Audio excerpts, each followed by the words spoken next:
And as always, we look forward to being able to start this again in person and not just online.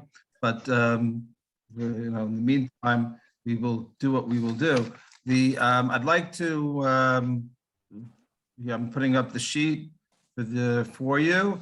Everyone see the Makorot? See them? I'll make them a little bit larger. Okay. So basically, this is a shiur. Some changes, but basically, this is we reviewed this a few years ago, but it's since it does come up. I don't know if over the course of the next 19 years, I'll do it 7 times, but it's certainly something that bears refreshing, and to talk about what the difference is between Adar Aleph and Adar Sheni. And if I were to ask the question to you, I think that, well, you know what, before we get to that question, well, you know what, let's start with the question. If I were to ask, which of the 2 Adars is the, if you will, the real Adar? Right? So which Adar would you pick? The Adar with Purim. With the real Adar with Purim.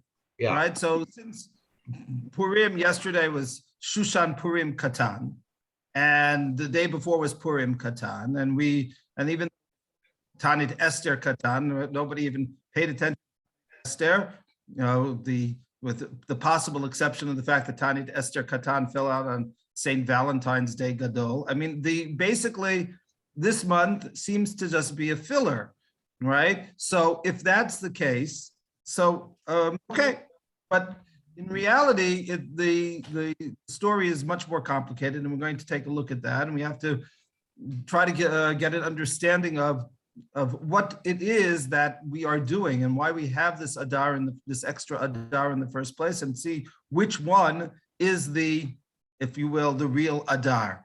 And we'll see that some halachot apply in one Adar and other halachot apply in the other Adar, and it's really very confusing. What is perhaps most confusing, though not necessarily surprising, is that Chazal never really, well, there's one place we're going to see where Chazal actually asked the question, but they never gave a straightforward answer even in that place. And in general, they didn't ask the question. They didn't just say, okay, let's just decide which Adar is the real Adar, and then we'll act accordingly down the line in terms of the halachot. Rather, each case, and we're going to see there are about 6 different nafkaminot, between 6 different applications of which Adar should be the real Adar, and each of those cases, they raise a machloket, and they don't, the Psak HaLachah doesn't seem to be consistent. And so we're going to try to have to figure out what's going on there.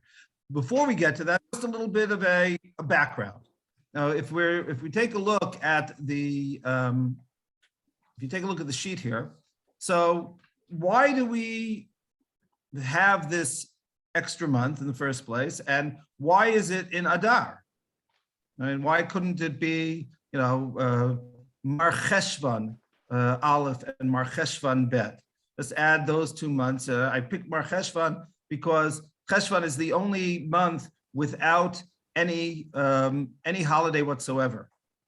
So if we had just doubled up Cheshvan, right, then we would have had no problem, or very relatively few problems to deal with as to which of these months is the real month, because there isn't anything really going on in Cheshvan other than just getting over having gone through Tishrei. So what is, why pick Adar as our extra month? So here, the Gemara in Sanhedrin says the following. The Gemara talks about Tanu Rabbanan al Shlosha Dvarim, for 3 reasons, Mabirin et Hashana, 3 causes for us to add a month in the year. Al Aviv, Al Perot Ha'ilan, Va'al Hatkufa, because of literally spring, for the fruit of the trees, and for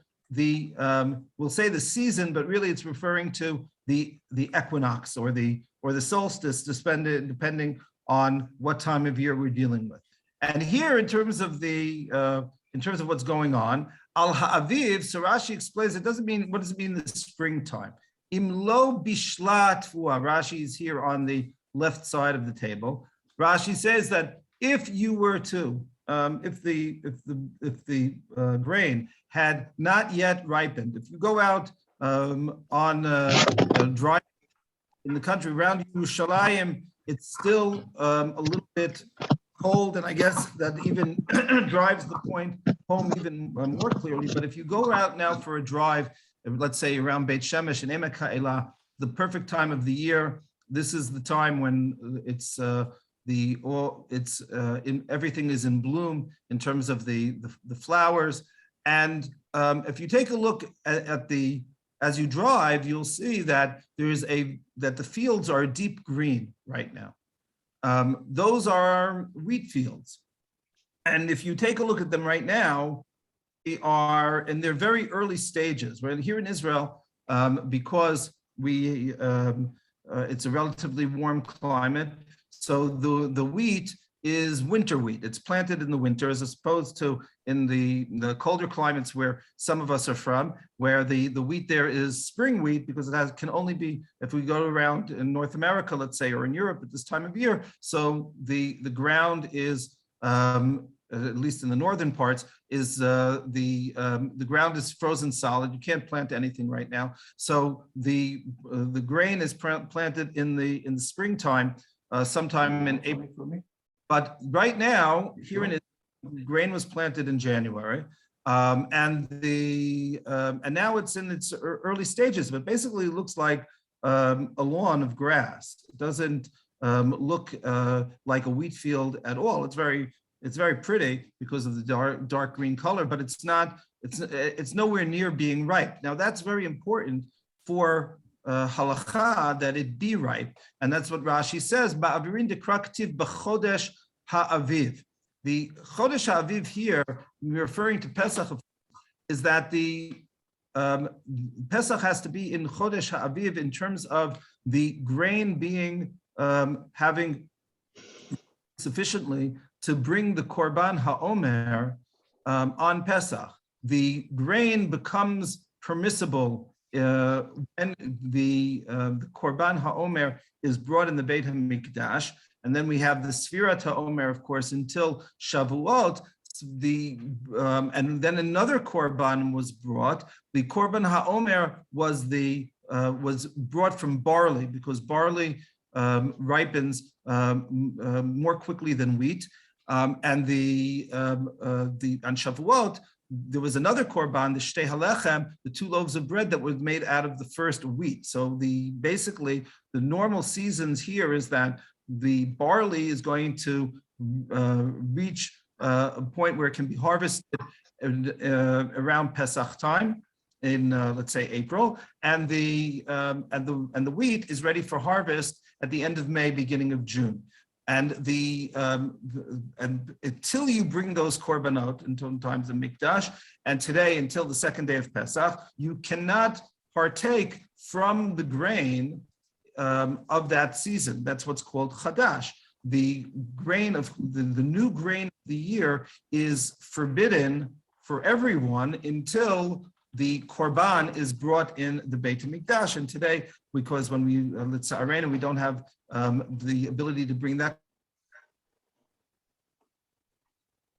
korban, so the day that new crop, now if new crop isn't ready, so and Beit Din goes around and takes a look, and they're able to figure out, roughly speaking, how much time it's going to take. So this year, which thank God has been a cold and rainy winter, so and it's earlier in the calendar, so the grain just isn't ready. So they would probably have decided to make an extra month. Now it's at this particular time, there is no calendar. It's important to remember that. There is no calendar, no set calendar. And the decision to add a month is going to be ad hoc. It's going to be decided by the Beit Din in real time as to whether or not we need to have a 13-month year or a 12-month year. We'll get back to that in just one moment. But before we do, the other reasons. Okay. Did someone ask a question? Sorry. When it comes to Perot Ha'ilan, the second answer, right, that Rashi here says, Im mit'acher bishulam yoter mizman ha'atzeret ma'avirin. So here, fruit takes longer for the trees to produce fruit. If you go around, so you can already begin to see the first trees that bloom here in Israel, most famously the shkedia, and the shkedia parachat around Tu B'Shvat higia. Normally speaking, it's around Tu B'Shvat. This year, Tu B'Shvat, the shkedia had not yet begun to flower. It was too early. If you go around now in the country, so even around here in Yerushalayim, and where I'm speaking from Efrat, the trees have begun to flower, the colder climate, but in the warmer areas, in the Shvela, etc., so they're in full bloom right now, but it's going to take a while before they're able to produce fruit, and that is important to be produced again by Shavuot, again for the halachic reason of Bikurim. The first time that we bring the first fruit to the Beit HaMikdash, and it's brought throughout the summer and into the fall, because different fruits ripen at different times. So the first fruits of the first summer fruits are ready for picking around Shavuot time. For example, the cherry harvest, cherry festival around here all fall around Shavuot time. So that's when you're going to bring the first fruits.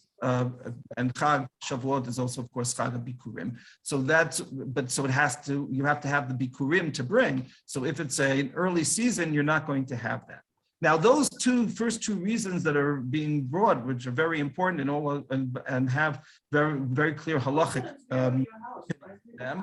but those are very subjective. By that I mean, it depends on a lot of different factors. It depends on the calendar, but it also depends on the weather. If this year had been a warmer and drier year average, so then even though we are having an early year, it could very well be that the grain would have been at a stage where it would be ready for come Pesach time. So the Beit Din has to make the decision ad hoc. There is, however, one particular criteria here that's being if there's someone who's not muted, if you could just mute. There's a particular criteria here, the criteria that's more objective and something which is more predictable. The alat kufa is the question of the solstice, or the equinox. As you know, we have a hybrid calendar. Our calendar is not a lunar calendar, nor is it a solar calendar. It's both. When we talk about the term months, so months comes from moon.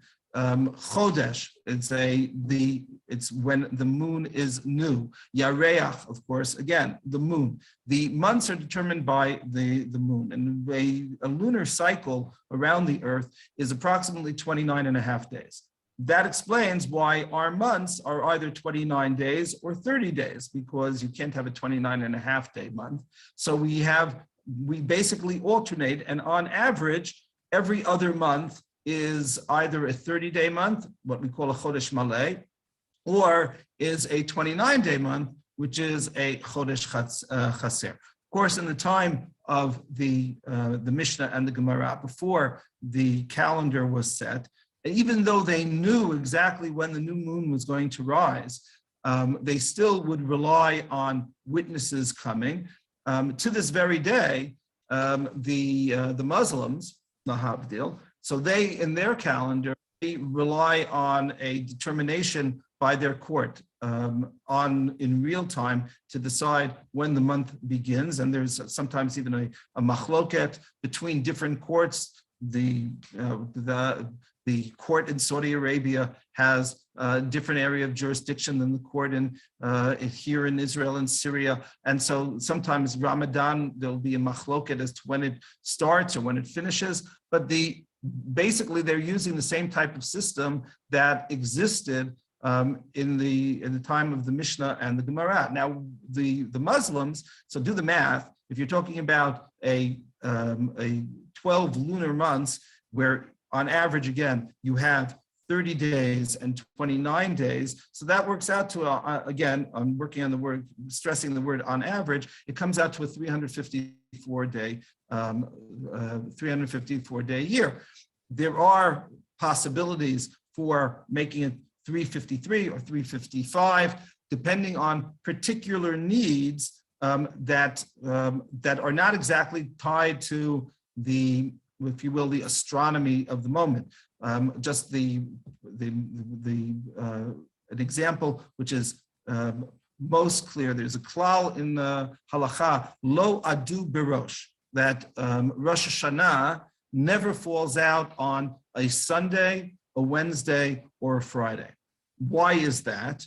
The Dalet, the Revi'i, and the Shishi are the easiest to, well, they're all easy to explain, is basically Yom Kippur can never, in our calendar, fall out on a Friday, nor can it fall out on a Sunday.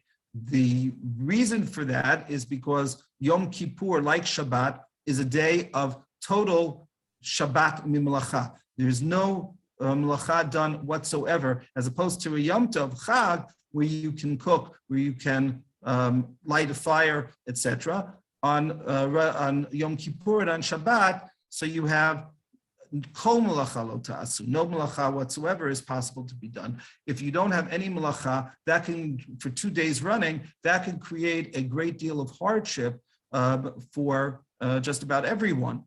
And so to avoid that, once we have a set calendar, we make it impossible for Yom Kippur to fall out on either Friday or on Sunday. So as a result, Rosh Hashanah, which always falls out 2 days of the weekdays before Yom Kippur, so will never fall out on Wednesday, because if it did, then Yom Kippur would be Friday, and will never fall out on Friday, because if it did, Yom Kippur would fall out on Sunday. The reason why Rosh Hashanah never falls out on Sunday is so that Hoshana Rabbah doesn't fall out on Shabbat. Chazal were very concerned that the minhag of Aravot should be kept, and since it can't be fulfilled on Shabbat, they made it their business to make sure that Hoshana Rabbah never falls out on Shabbat. But these are just 3 examples where it was deemed necessary to, if you will, to move things around just a little bit. So sometimes you'll have 354 days, sometimes you have 355 days. Sometimes you're also dealing with the fact that I said 29 and a half days per lunar cycle, but it's not exact. It's actually a little bit more than 29 and a half days. So that time builds up over time, and then you lose a day eventually. So all of these things are taken into effect and into account in the calendar. Now, Pesach has to always fall out after the vernal equinox. So if this year, had we not added a month, so Pesach would have fallen out not on April 15th, the way that it's falling out this year, but rather would have fallen out on March 15th or March 16th. And that would be a problem, because Pesach has to be Chodesh HaAviv. Aviv is determined by the vernal equinox, as well as when the agricultural cycle is going on. So Pesach has to fall out on before the vernal equinox on March 21st. On the flip side of the calendar, and this is what Rashi talks about, because he'd already spoken about Aviv, so Rashi points out that al tkufa ben al tkufat Tammuz shemit'akevet v'nimshechet she'ein tkufat Tishrei nofelet ad avor hachag.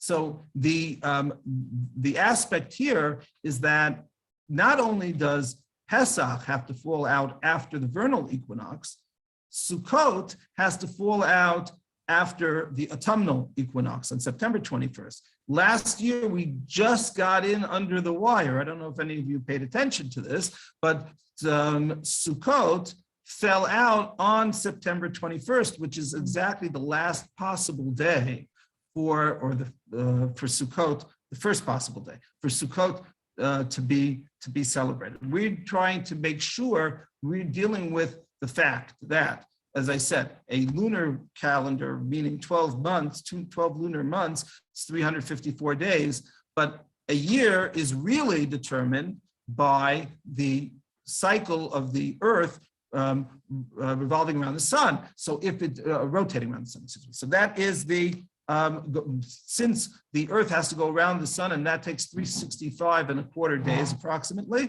So that 11-day gap or 11.25-day gap has to be accounted for. And in order to do that, we add this extra month. Now, the extra month in our calendar, now that we have a set calendar, is determined by the in a set pattern, and that's why every 19 years your Hebrew birthday and your English birthday will coincide. It can be off by one day because of those considerations that I mentioned before, and we all know that gematrias can also be off by one. So I guess it's a Jewish custom to have things off by one. But that's basically where the system is being developed. I'll just point out very quickly that there is one area in the Gemara, I didn't put it on the sheet, where the Gemara, because of the agricultural considerations, the Sanhedrin would make sure that the leap year never fell out on a Shemitah year. That was one of the rules that the Gemara talks about, that in order to make things convenient or less inconvenient for the farmers, they made it their business that the Shemitah year should never fall out in a leap year, and then you're going to have 13 months instead of 12 months to deal with in a Shemitah year. Once we have a set calendar, the set calendar was established in the 4th century and became universally accepted in the 4th, and then probably waited until the 5th century until it was totally accepted. But when the calendar was put together, at that point, there wasn't any, unfortunately, of course, there was no Jewish sovereignty here. The Eretz Yisrael was being ruled by the Byzantine Christians at that point. And so the agricultural consideration of that had been so critical in the time of the Mishnah took a back seat. And the back seat was to creating a universal calendar that would work wherever Jews were, and basically exist for all time. You can look ahead in our calendar and see what the year 5,000, and I'm now talking about in the secular terms, right? Not the year 2022, but in the year 5,223, and just take a look and see exactly what the Jewish calendar will be in that year, 3,000 plus years from now. That calendar is set. So the Shemitah consideration just wasn't able to work in. So the different considerations are taken into account. Having said that, we ask now, why Adar? And the Gemara continues and says that the Ein Mavirin et Hashana Lifnei Rosh Hashanah V'im Ibruha Eina Me'uberet. So in theory, I can let's say if we're dealing with the not with the agricultural considerations, but we're dealing with the astronomical considerations that we spoke about. The same way that we have in a Shana Mu'uberet, 7 times out of 19 years, that, by the way, that system was not worked out by us. That system was already worked out by the Babylonians about 500 or 600 years before we adopted it into our calendar. But we know in advance, before Rosh Hashanah, that you can you can have a leap year. So during the time of the Sanhedrin, they would only add the month in that given year. So if let's say last year the Sanhedrin had gotten together in Elul and said next year we're going to need to have a leap year, it's not a shana me'uberet. And here the tchak seems to be that if the Sanhedrin doesn't know if it's going to be able to convene around Adar time, but they are convened in Tishrei. So then you can already add the Shana Me'uberet, add the extra month already achar Rosh Hashanah miyad. Va'af al pichen, and however, even though in theory you can you can add the extra month already in Tishrei, even though you can do that. Nevertheless, the halacha is that you do not add the extra month until that extra month is going to be Adar. When they decide to make it the Shana Me'uberet, and it was back in Tishrei, it's after Sukkot, so why don't they add Cheshvan at that point? No, Adar is the month that is always going to be used. And the question is why? And here there's a very interesting machloket between Rashi and Tosfot. They both bring psukim to this, but I think that it can shed light on the question of which of these 2 months is again the real Adar. Rashi says, "Afal pichen ein mavirin el Adar." Again, taking a look on the left side of the table, of the second table, ein mosifin chodesh al hashana el Adar. You do not add an extra month, except the only month that can be the additional month is Adar. Dichtiv shamart chodesh ha'aviv, chodesh hasamuch la'aviv, sheyavo aviv bizmano. So Rashi is saying the reason why is because we are looking at Pesach. So we want Pesach to have this buffer, and since it's coming to protect Pesach, protect Nisan, to protect the integrity of the calendar, and that the seasons should be, the holidays should fall out in the proper seasons. So we add the month as close to Aviv, as close to Pesach as possible. Tosfot, who knew Rashi, could say that Rashi, came up with the pasuk, but Tosfot comes up with a completely different pasuk. Tosfot says the following, even though he's well aware of Rashi, he says, Kol shar chadashim ein ma'avirin dichtiv, and his proof text, if you will, is from Esther. L'chodesh shneim asar hu chodesh Adar. It's because the 12th month of the year, which is Adar. V'i ma'avirin achat mishar chadashim lo have Adar shneim asar. So if we were to add Cheshvan, or if we were to add Kislev, I know it doesn't really matter, Shvat. So then the 12th month would no longer be Adar. Now, you can look at this machloket, if you will, between Rashi and Tosfot as simply trying to find some kind of proof text to work to explain this system, but and it's a type of asmachta. It's not really it's not a din as such, but you can also look at it as basically saying that there's something fundamental here. Why pick these 2 psukim? And certainly, why should Tosfot pick his pasuk once he knows Rashi's pasuk? And I think the answer is that they are arguing, or possibly arguing, as to which of the 2 Adars, and we're going to see halachic ramifications to this in a moment, but which of the 2 Adars is the real Adar? Tosfot, by saying that we have to call the 12th month Adar, and if and the 12th month just can't be called Shvat, and Adar being the 13th month, is basically saying that the first Adar is the real Adar, because in this year, when we have an extra Adar, so the 13th month is Adar Bet. So if Shneim Asar, the Chodesh Shneim Asar, Hu Chodesh Adar, if it's so critical for Adar to be called the 12th month, or the 12th month to be called Adar, whichever way you want to look at it. So that means Adar Aleph is the real Adar. On the other hand, if the purpose of Adar, by bringing Shmor at Chodesh Ha'aviv, Rashi's idea, so basically he could be saying that, well, Adar Aleph is the real Adar, and we just have to buffer it, so we want to do the buffer as close to Nisan as possible.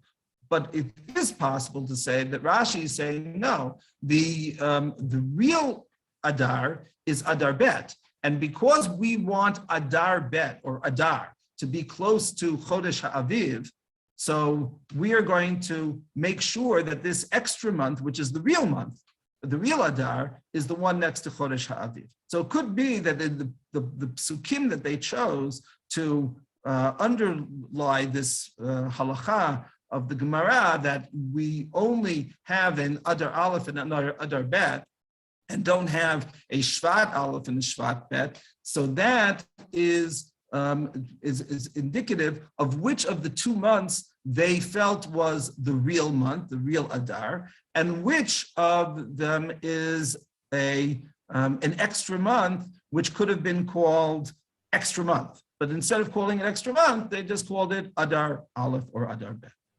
That is so that's the background. And now let's take a look at the issues at hand. The Yerushalmi actually asked the question straightforward here at number 2. Adar Harishon Tosefet, Adar Hasheni Tosefet, right? Exactly what we would like to see. The Yerushalmi asked it directly. Which of these 2 months is indeed the real Adar? And the nafka mina that the Yerushalmi brings, even though it's in Masechet Megillah, and I would expect the Yerushalmi to start talking about when we read the Megillah, when we celebrate Purim, the Yerushalmi is totally oblivious to that. The Yerushalmi instead says, Ma b'nehom, who cares, really, right? Which one is the real Adar and which one is the fake Adar? Does it really make a difference? So the answer the Yerushalmi gives is yes, it makes a difference, but in not what we would expect it to be. Rav Shmuel bar Rav Yitzchak Amar, Shnei kvasei b'nehom. What is the issue that is that's at play?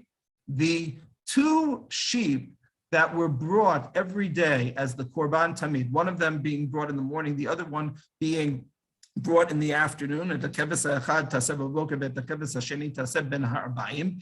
That keves, halachically, a sheep stops being a sheep and becomes a ram, stops being a lamb and becomes a ram. The bar mitzvahs were for the sheep. Today you are a ram. That starts on when the sheep is no longer a year old. Once the sheep a year has passed, so you can no longer bring the animal as for the korban. It has to be a keves. So until that point, it's a keves. After that, it is too old. So the question is, if I have a nolad b'chamisha asar ba'adar b'shana she'ena mu'uberet.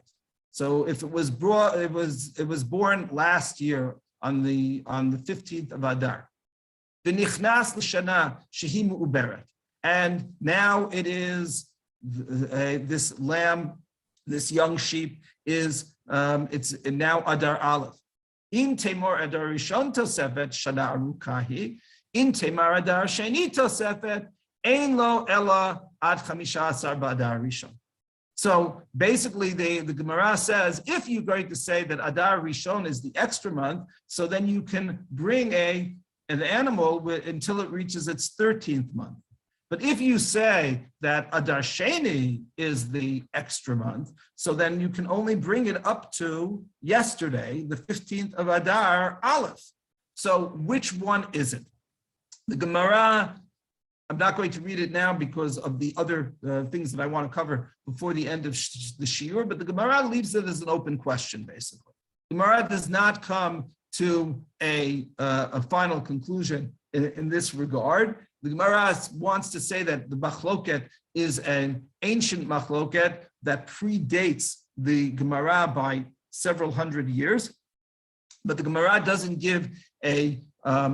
come to a conclusion as to which of the is going to be considered the real Adar, and if you had this sheep, whether we would view this as his, whether his, pardon the pun, and the good thing about Zoom is I can't see you groan, his bar mitzvah or his, has passed or not. Okay, so we all groaned and we were all on mute, and that was good. So now let's go to the other questions which have to be dealt with in our case. So the one which is most obvious and was mentioned earlier on is the question of Purim. Do we view Purim as being in Adar Aleph, or are we going to view Purim as being in Adar Sheni? And so we all know the practice, and we're going to be celebrating it next month, Bezrat Hashem, but the Gemara has it as a machloket. And in fact, this machloket can fall out in two different ways, because on one hand, you can have the Mishnah talks about the following: Karu et ha-Megillah ba'adar harishon v'nit'abra hashana. So here the Mishnah is up a possibility which we of course don't have with their set calendar, but the Mishnah is talking about this several hundred years before they had a set calendar. If you were to have the Beit Din did not yet make a decision. It wasn't a clear-cut case. It wasn't a situation where, like this year, that if we had made the leap year, had not made the leap year, so Pesach would fall out too early. If, let's say, you have a situation where Pesach would fall out on March 22nd, if you don't add the month, and if you do add the month, then it'll fall out on April 21st. So now you could theoretically have Pesach, and there have been Pesachs that early. You got Pesach on the 22nd. You can do that. But Beit Din goes around to look at the agricultural situation, and Beit Din comes to a conclusion today on the 16th of Adar, after we've already read the Megillah 2 days ago, that now we're going to add another month. And they send out a proclamation to everyone. You have an extra month, right? People have started getting their homes ready for Pesach, and the Beit Din sends out a declaration, you have an extra month to do that. But I already read the Megillah. I already celebrated Purim. So do I need to celebrate it again? And the answer is yes. Korin ota ba'adar hasheni. So then the Mishnah says that even though you've already celebrated Purim, you're going to celebrate Purim a second time next year. The Litvaks are very upset, right, that they have to have two Purim, and the Hasidim are dancing in between the two Purims. So ein ben Adar Rishon la'Adar Hasheni ela kriyat hamigila umatanot le'evyonim. So now the Mishnah says something which is a little cryptic, that there is no distinction between the first Adar and the second Adar, with the exception of reading the Megillah and of giving the matanot le'evyonim, giving the gifts to the poor, which are connected to Kriyat Megillah more than the other mitzvot. It implies that the Mishloach Manot, the Su'udah, might happen on both Adars, or maybe if it can happen on either Adar, and if you did it the first time, you don't have to do it the second time. But the Matanot Le'evyonim, and the reason why Matanot Le'evyonim is connected to Kriyat Megillah is that the assumption is that if you are going to, the poor people come to where there's the crowds. So they're going to come to the shul where the Megillah is being read. So whenever you have Kriyat Megillah, that's when you have Matanot Le'evyonim. So for example, it doesn't happen this year, but when you have a Purim Mishulash, and you read the Megillah earlier in Yerushalayim, so then the Matanot Le'evyonim is fulfilled on Friday when you read the Megillah, and not when you fulfill the mitzvah of Mishloach Manot and the Sudah on Sunday. So so there's just an example where we make the split. So here the Mishnah talks about Kriyat Megillah and Matanot le'Evyonim. But the Gemara brings a Braita and says that this is really a machloket amongst the Tanaim. That the first position is Rebbe Lezer Rabbi Yossi, here in bold. Ein korin ota ba'adar sheni. Rebbe Lezer Rabbi Yossi disagrees with our Mishnah. He says that under no circumstance should you read the Megillah in the second Adar. You should always read the Megillah in the first Adar. So if, of course, you had if you knew in advance that it was going to be a leap year, you do it in Adar Rishon. And if you read it not knowing that it was going to be a leap year, so you already were Mekayim the mitzvah, and you don't do it again in Adar Sheni. And he says explicitly that Kol mitzvot shenohagot b'sheni nohagot b'rishon. The reason is that all the mitzvot that could theoretically be in the second month apply in the first month. So therefore you do it in the first month. I apologize here for not putting the next position in bold. Okay, I guess I can do it right now. Rabbi Shimon ben Gamliel, Rabbi Yossi. So he says the following: one second, apologize. Rabbi Shimon ben Gamliel, Rabbi Yossi, his position is that that you should aim korin ota ba'adar sheni. Shekol mitzvah shenoga b'shenin ein nahagot b'rishon. Excuse me, not ein af korin. You do read it in the second month because all the mitzvot that apply in the second month do not apply in the first month. The shavin, there are polar opposites here. Rabbi Lezer, Rabbi Yossi is saying everything should be in the first month. Rabbi Shimon is saying everything should be in the second month, with the exception of shavin behesped v'ta'anit sha'asurim b'zeh u'b'zeh. They agree that when it comes to things like tachanun, we didn't say tachanun on Tuesday, we didn't say tachanun yesterday. If, God forbid, there had been a funeral, so you should not have had eulogies. You can't call a fast day on either of those Adars, and though that applies in both Adars. The Gemara goes along and says, what is the machloket between these two positions? Why should I look at the first Adar or look with regard to Purim as being important, or the second Adar? And Rabbi Yochanan says, explaining the two opinions, Rabbi Yochanan is an Amora, so this is a little bit later in the Gemara. Rabbi Yochanan says that Shnehem Mikra Achad Darshan. They both learned from the same pasuk, because the pasuk says, with regard to the celebration of Purim, Bechol Shana V'Shana, something that needs to be done. It needs to be consistent. It needs to be the same every year. Jews need to know that whenever they're going to create Purim, it's going to be the same time next year. The question is, what is the same time next year? So Rebbe Lezer says that the same time next year means the month right after Shvat. And Rabban Gamliel says, what does it mean? Or Shimon ben Gamliel, says that it is going to be the one that's closest to Nisan.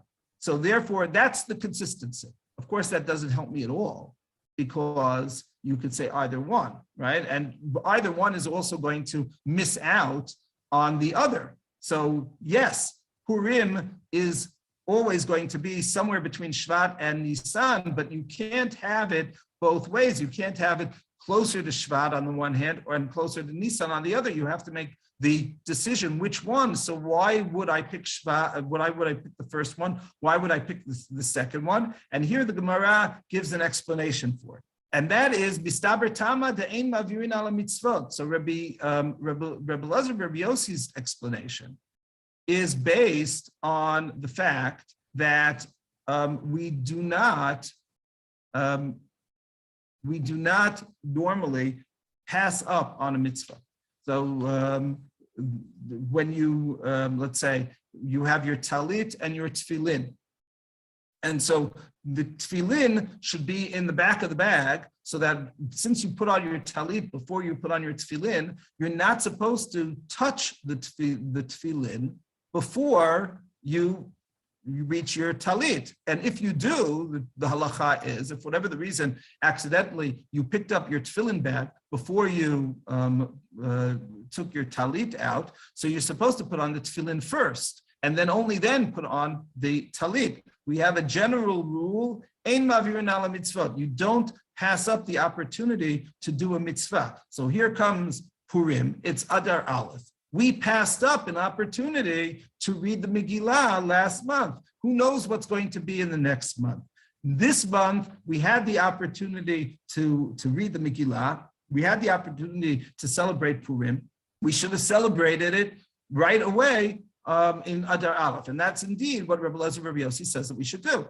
The halacha, of course, doesn't follow his position, and we have to ask why. And here, Rabbi Shimon ben Gamliel mismach geula legeula adif. So he has a different position. Rabbi Shimon ben Gamliel says that it's true. Normally speaking, we have this rule in Mavirin ala mitzvot. However, here, when it comes to Purim, Purim has to be thematically connected with Pesach. We have two holidays that celebrate our redemption. And here, there's a lot more that can be spoken about on this theme, and maybe we'll have the opportunity before Purim. We'll see. But basically,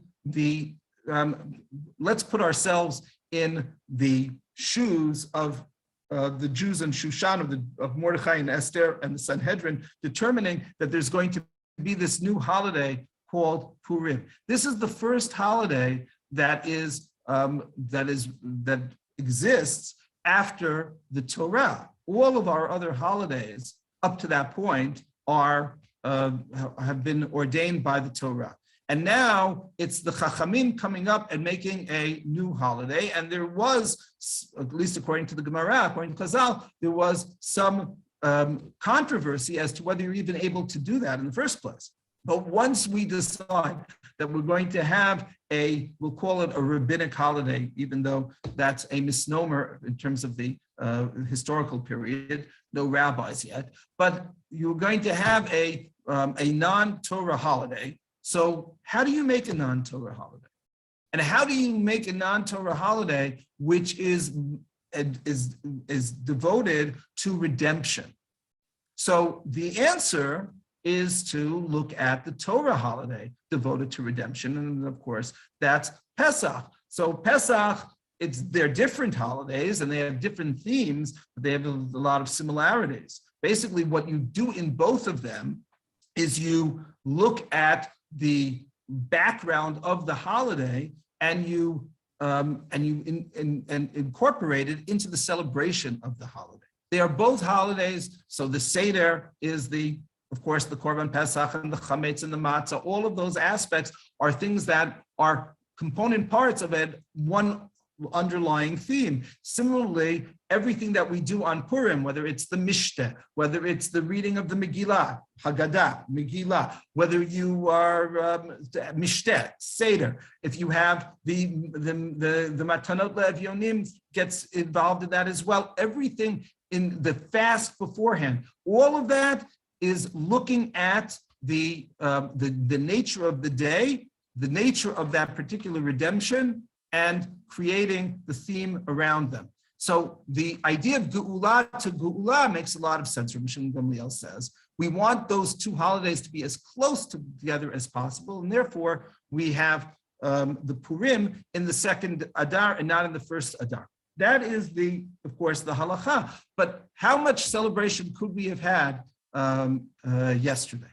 And so here, there's a machloket of Rishonim. There, Tosfot says, Yesh do hagin, number 4. Yesh do hagin lasot yemei mishteh v'simcha ba'arba'asar v'chamisha shel Adar Rishon v'lo nihira. So Tosfot says there are those who try to get a jump start, to do a little tailgate party, and to have their holiday in both. What's wrong with having a l'chaim in Adar Aleph? And he says, no, we shouldn't do that. because the Gemara only said that you have the aspect that we spoke about a moment ago in the Gemara. The Gemara said there isn't any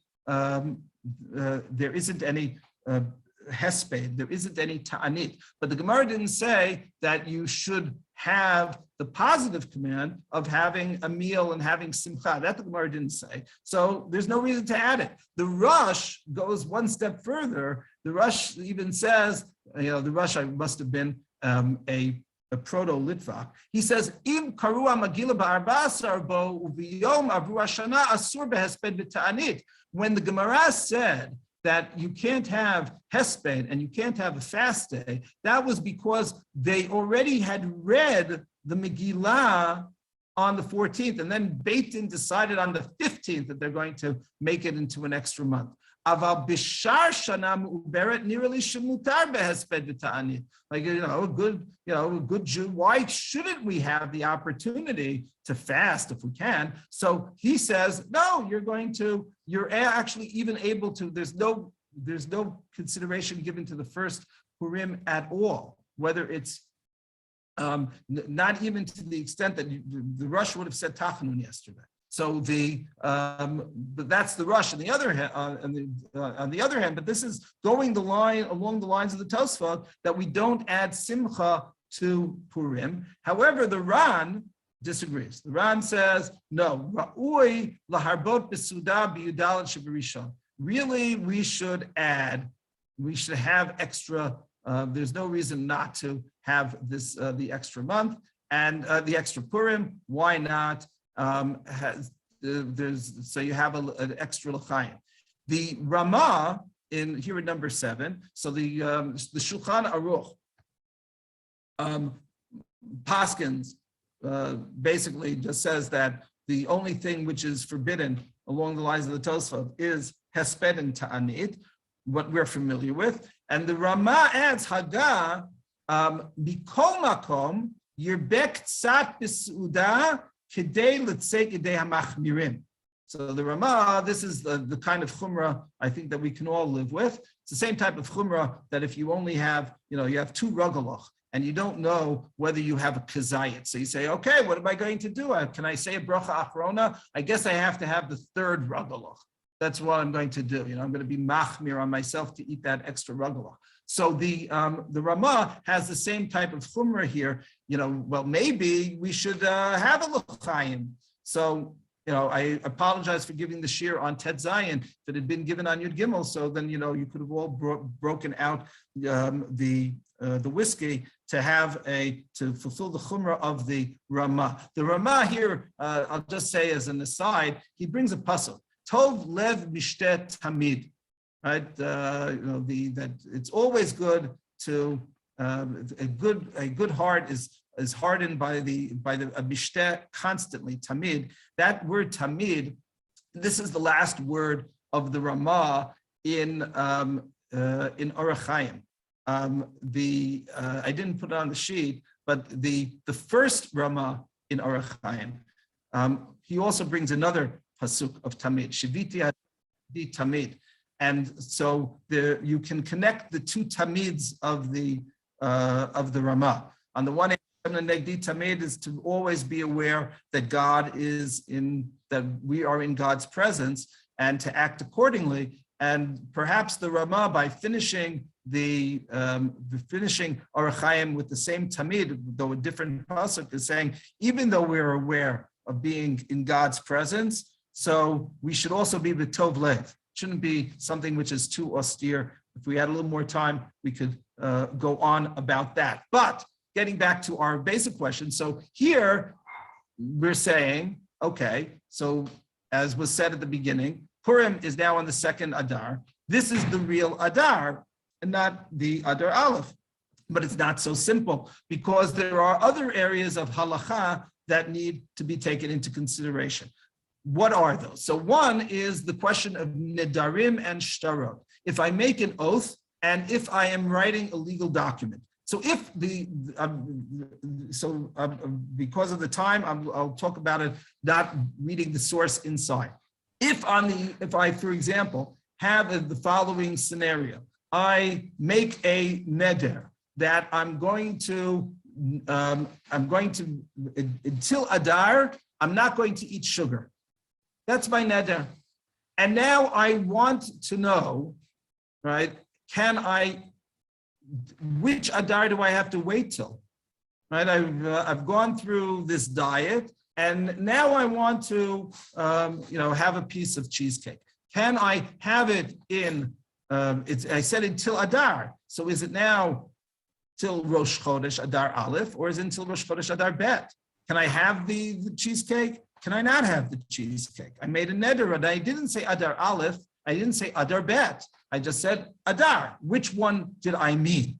And the Gemara says that it's a machloket between Rabbi Yehuda and Rabbi Meir, and it's not totally clear which one we follow. Okay, we'll see how the halacha is in just one moment. What's the case of shtarot? Shtarot is a similar din.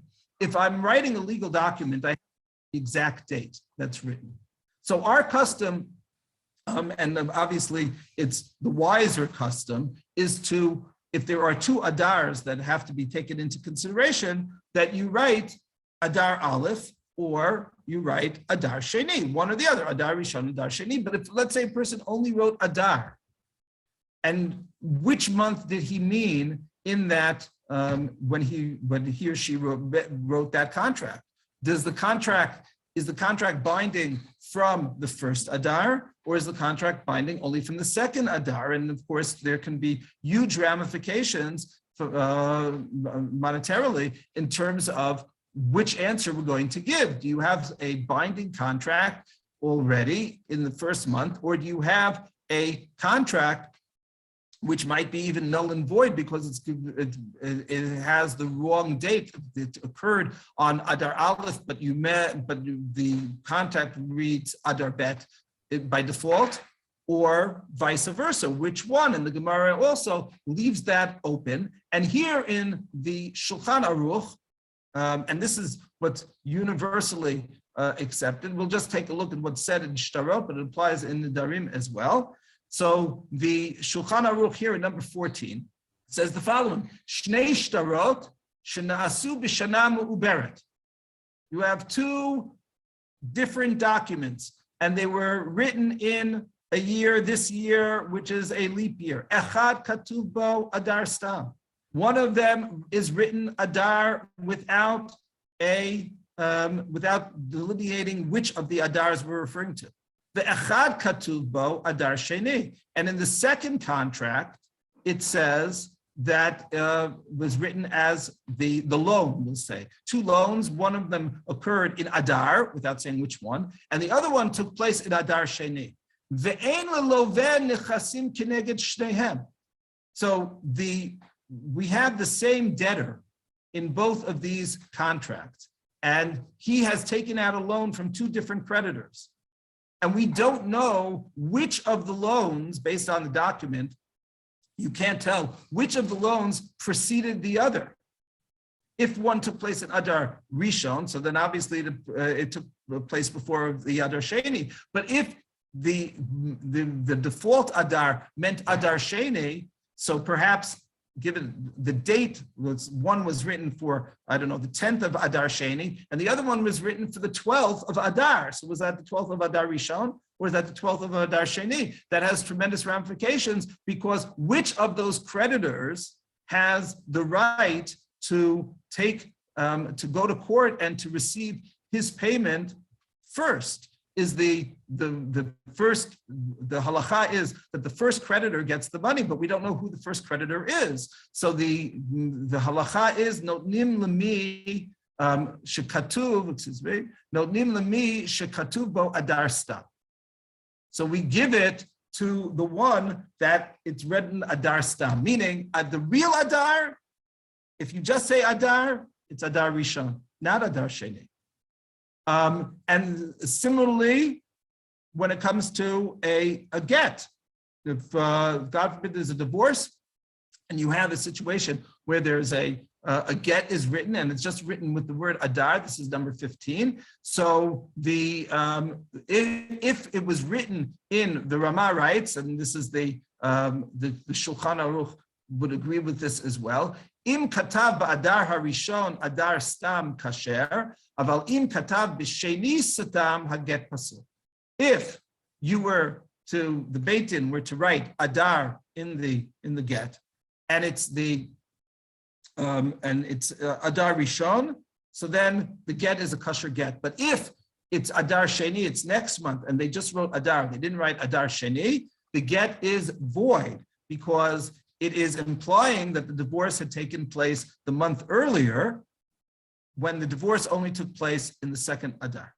So that is, so if I'm looking at Purim, just to quickly sum up, if I'm looking at Purim, the implication is that it's the second Adar that's the real Adar. But if I'm looking at Shtarot, I'm not going to read it inside, the same thing holds true with Neder as well.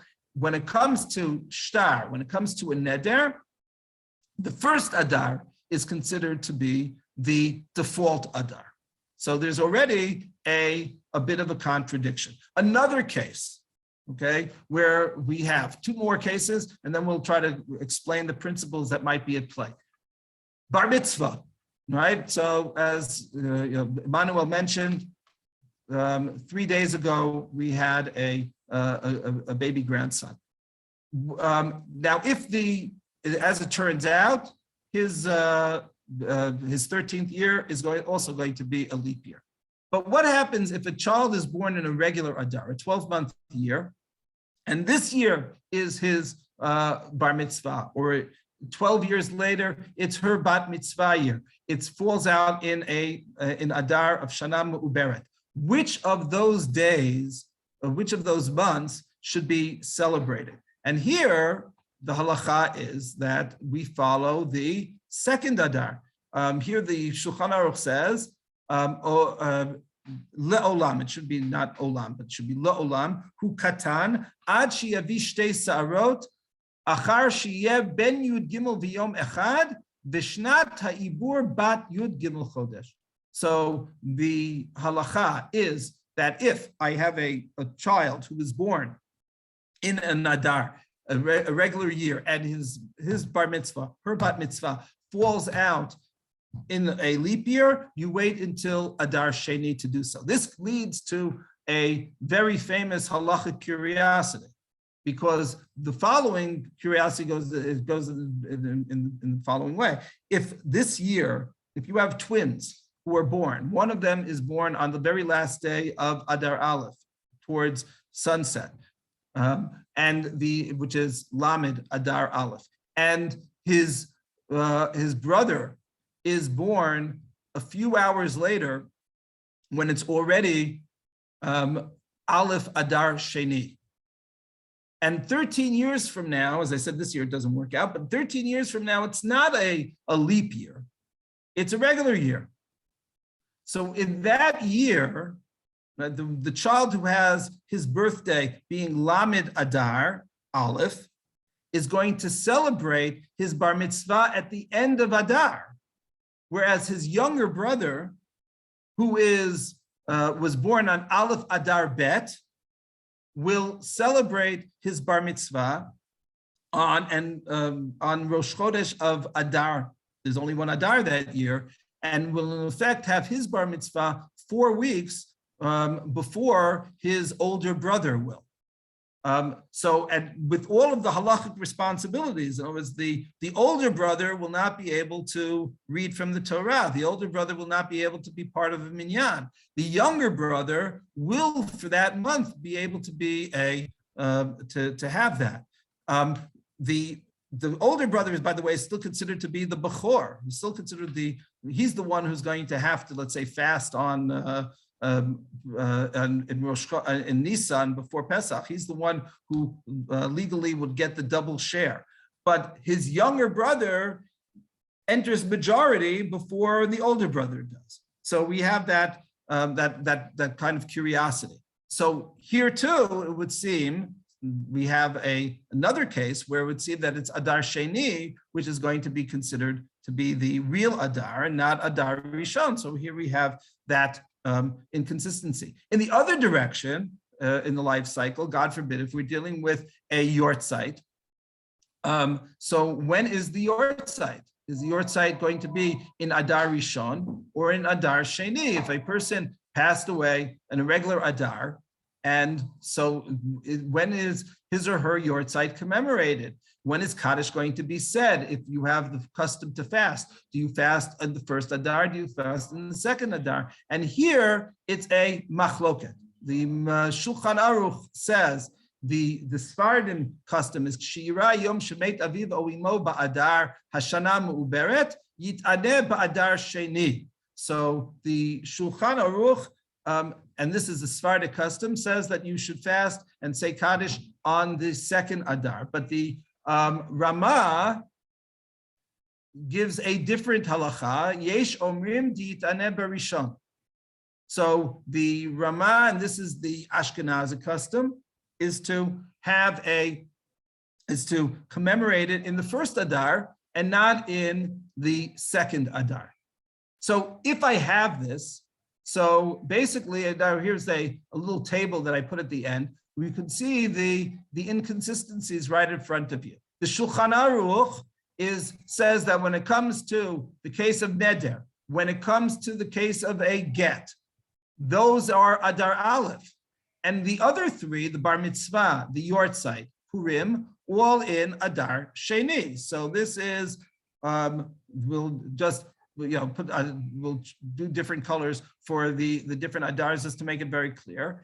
And so this is the Shulchan Aruch, and that is his position. The Ramah, on the other hand, agrees with regard to the get and the shtar and the neder, that we should be dealing with those as though it's Adar Aleph.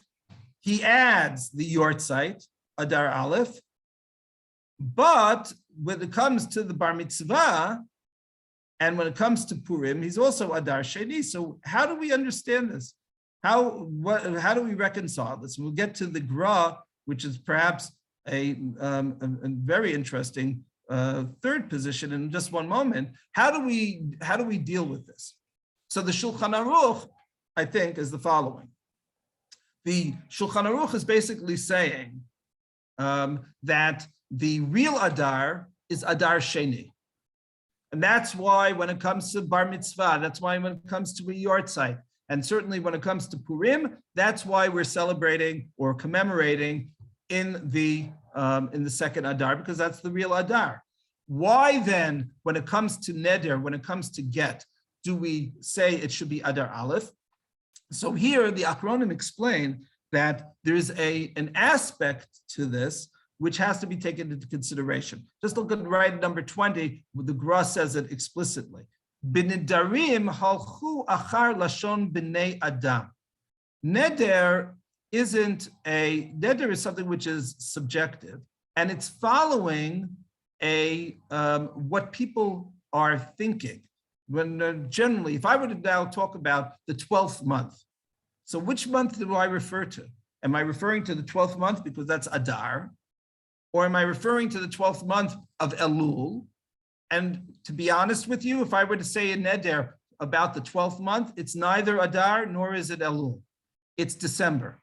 Because when people in our society speak of the 12th month, we think of December. We don't think of Adar and we don't think of Elul. So a very good case could be made that if a Jew today made a neder talking about the 12th month, he's referring to December and he's not referring to neder.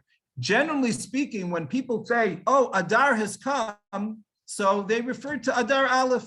And that's why when it comes to neder, and it comes to get as well, because because when you're dealing with the legal category, you're dealing with what the people in real time, what they're thinking. So that is that we will use Adar Aleph, not because halachically, legally, it's considered to be the real Adar, but because in popular parlance, that's when people refer to as Adar.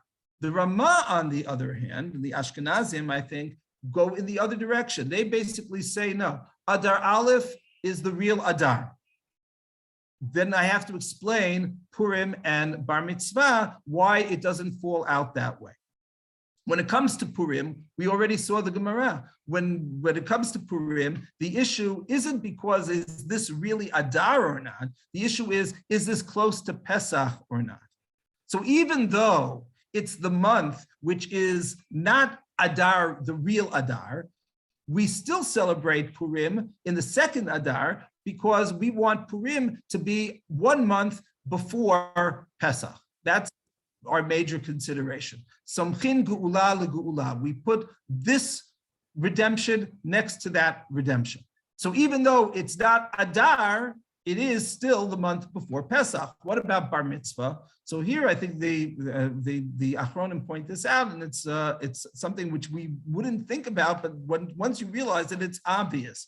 When it comes to Bar Mitzvah, Bat Mitzvah, the question isn't what month it is. The question is, have 12 years gone by? Have 13 years gone by?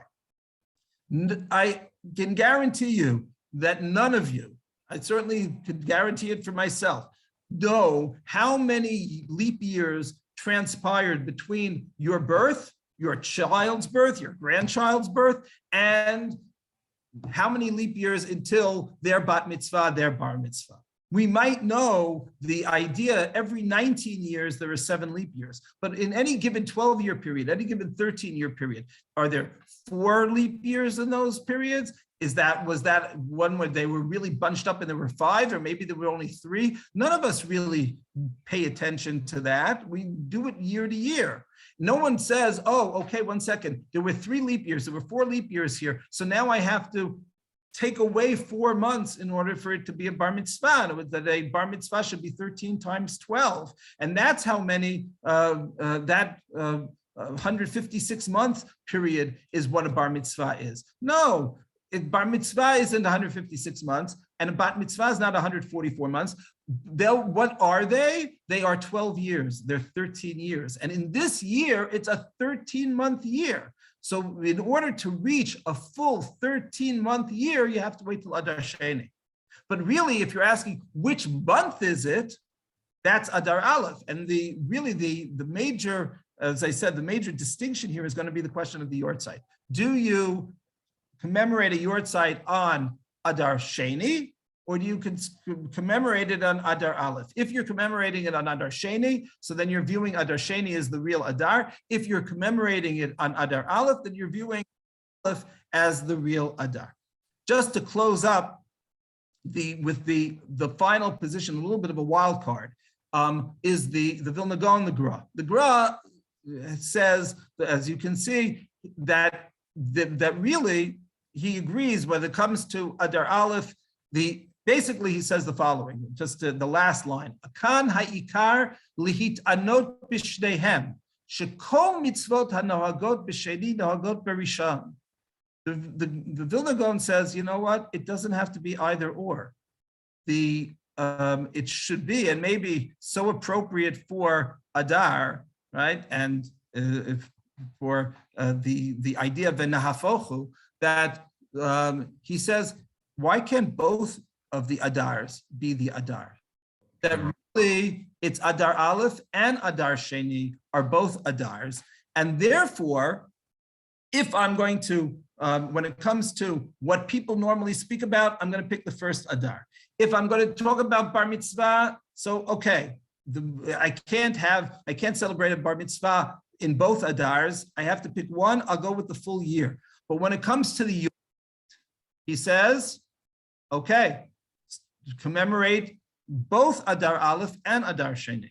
And when it comes to Purim, we basically are commemorating Purim in both Adars. The fact that we didn't say Tachnun yesterday, the fact that we weren't able to say Hesped isn't just simply to say, well, it could have theoretically have been in Purim. No, he's saying it is Purim, except it's a Purim which has been, that the Chachamim said you don't have to do all of the mitzvot in both Purim. We are going to do the mitzvot of Purim closer to Pesach, but yesterday was Purim. And of course, he would say that the idea that the Ramah had said that the notion of, if you will, that chumrah of the chumrah of having a little bit of a l'chaim on Purim Katan, so he would accept that chumrah as well, even though the gra is the is the litvak supreme. But be that as it may, those are your possibilities. So again, the Shulchan Aruch, the Sfardim view Adar Sheni as the real Adar. The traditional approach of the Ramah view Adar Rishon as the real Adar, and Adar Sheni being some exceptions to the rule. And the Gra comes up with this very novel idea, a very interesting idea, that really we have two Adars, and both of them are the real Adar. And whenever you can use both of them, you should.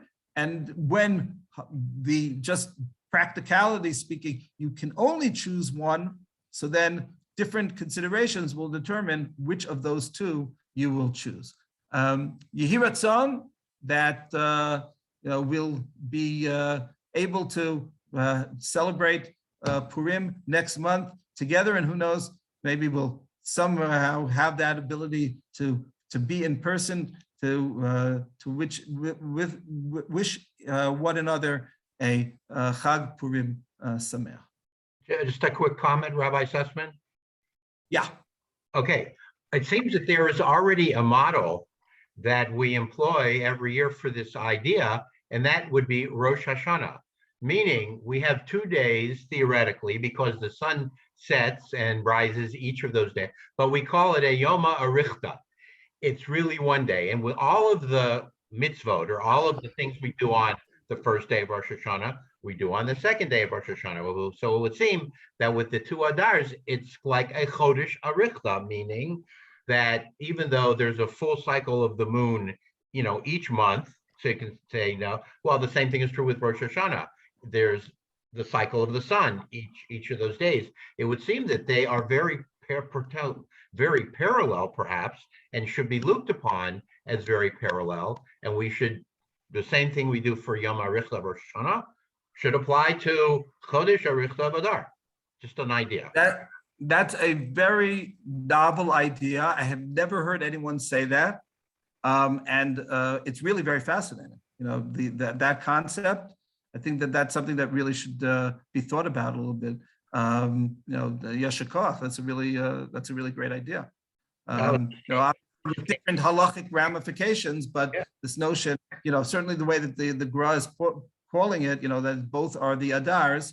So, to call it that Chodesh Arichta, that's a very nice way of looking at it. And you know what?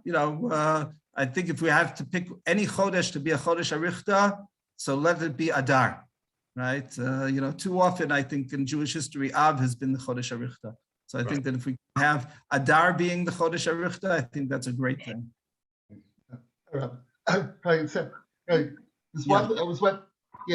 Gemara said today we celebrate Purim in Adar Bet. But Right. what did they do with it at the time of the Sanhedrin? So in the time of the Sanhedrin, well, that was the machloket. In other words, if they It's a historical fact. right, so it's not, again, the problem with historical fact in the era before there were written records, so it makes it hard for us to know what that fact was. So there might have been arguments in the Sanhedrin then as well. There might have been people who celebrated the first Purim.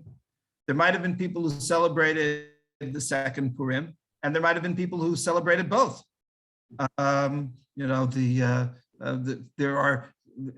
It's said about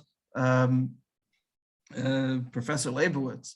I don't know, but people say that it's really not true. That he, using a different halacha entirely about the 14th and the 15th, but he made it his business to celebrate neither. Right? Some people, figure out a way that you don't have either Purim. But I don't know. My guess is that they picked one or the other or both. There might have been some Grinch who decided, okay, this is my opportunity not to have any Purim this year. But generally speaking, there you see the machloket amongst the Tanaim that whether it's going to be the first Adar or the second Adar. Yes, we had an interesting discussion last week about just that question and the question of the earth. Yes, Gaia. Okay. Thank you. Okay. All right. So good to see you all. Shabbat shalom. And looking forward to seeing you next time I give the shir. Take care.